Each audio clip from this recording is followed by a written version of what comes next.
Since I posted how to take apart an EV6 plug, I figure I'll go ahead and show how to take apart an EV1 in case you need to. So this is an EV1 LS injector plug, what you will most commonly see and what I've always seen all my life until I dealt with these little guys. So as you can see from these that I have already taken off, we have this little clip right here. That's what holds it into place on the plug, right? So we'll take a different one apart. It's very simple. You just put something in there to push that clip, right?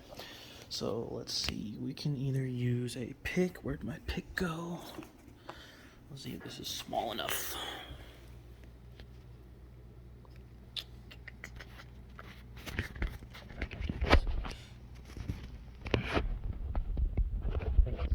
Too big. Yeah, that's too big. Okay. So let's go through my pick tools here. Let's try this one.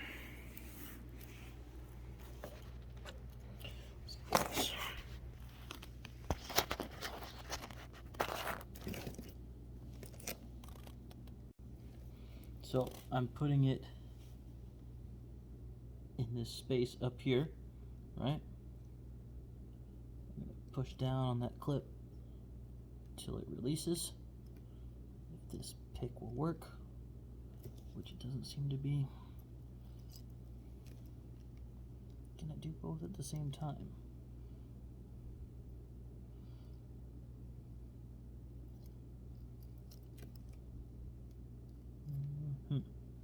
Alright, so I got one of them out. It was a real pain. These things are just stuck in here, it seems. And I wasn't putting enough English on it. So, there we go. So I just used this little straight edge pick.